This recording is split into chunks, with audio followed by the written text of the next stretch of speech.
கம்பீர குரலை நான் கேட்காத நேரம் குறைவு என்றுதான் சொல்ல வேண்டும். அம்மாவும் கழகமுமே உலகம் என்று வாழ்ந்த என்னை உங்களின் அன்பு கட்டளை எஞ்சியிருக்கும் காலத்தை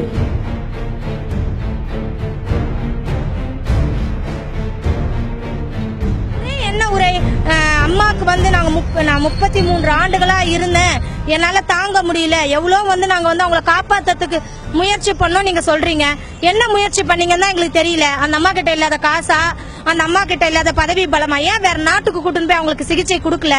சரி, சிகிச்சை கொடுத்துங்க, நீர் சத்து குறைபாடு, நுரையீரல்ல பிரச்சனைன்னு சொல்லிங்கல்ல, அவங்கள காப்பாத்தி இருக்க முடியாதா? கண்டிப்பா ஜெயலலிதாவா சசிகலாவா நாங்க ஏத்துப்போம் நோண்டி கனவுல கூட நினைக்க வேண்டாம். மத்தவங்களும் ஏத்துப்பாங்க, துட்டுக்கு காசுங்க, எல்லா துட்டு போட்டா என்ன. ஆனா இவ்வளவு நாள் நீங்க காசு விலை கொடுத்து வாங்கி இருக்கிற ஜனங்க எவ்வளவு நாளைக்கு வரப்போறாங்க?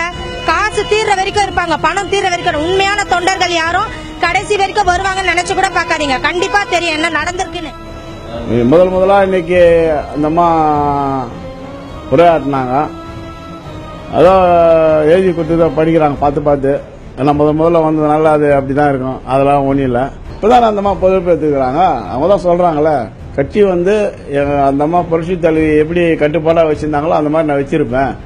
எங்க உயிர் வரைக்கும் அவங்க இப்பயும் மறைமுகமா சொல்லிட்டாங்க, உயிர் வரைக்கும் நான் தான் பொதுச்செயலாளர் கட்சிங்கிற மாதிரி. இன்னைக்கு அவங்க சொன்னதுன்னு நம்ம தான் புரிஞ்சுக்கணும். அவங்கள மாதிரி தான் இவங்களும் வராங்க. இவங்க ஒன்றும் மாறுபட்ட கோணத்தில் எதுவும் சொல்லலை. கட்சிக்கு நான் தான் கட்சி வரைக்கும் பொதுச்செயலாளர்ன்ற மாதிரி இன்னைக்கு என் உயிர் இது வரைக்கும் அந்த கட்சிக்கு நான் இதுவாக இருப்பேன்னா அதுதானே அர்த்தம். நம்ம அப்படியே புரிஞ்சுக்கணும். அவங்க உரை எப்படியோ போட்டோம், ட்ரெஸ் எப்படியோ போட்டோம், ஆனா எங்களுக்கு தெரிஞ்ச வரைக்கும் அதிமுகவுக்கு சங்கு ஊத்திட்டாங்க, அவ்வளவுதான். இதுதான் எங்களோட கருத்து.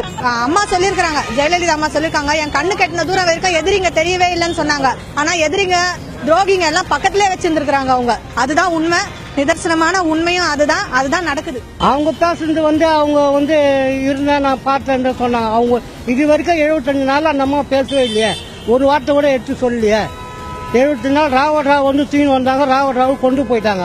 இடப்பட்ட காலத்தில் எந்த ஒரு இதுக்கும் அந்த அம்மா பேர்ல எந்த அறிக்கையும் விடல. அது அந்த அம்மா இந்த நாட்டு மக்களுக்கு தெரியப்படுத்தணும். ஒரே என்ன நடிப்பு மாதிரி தான் இருந்தது தவிர அவங்க நடிச்சாங்க. இன்னைக்கு யாரும் எழுதி கொடுத்து படிச்சு நடிச்சாங்க தவிர மற்றபடி உண்மை கிடையாது. அதுல உண்மை கிடையாது. முகத்துல ஒரு பொய்மை தான் தெரிஞ்சது தவிர வேற ஒன்றும் கிடையாது. முதல்ல அம்மா என்ன ட்ரீட்மெண்ட் நடந்தது, என்ன நடந்ததுன்னு சொல்லிட்டு வெளில கொண்டு வர சொல்லுங்க. அது அப்புறம் இந்த அதிமுக இருக்கா இல்லைன்னு அப்புறம் யோசிப்போம்.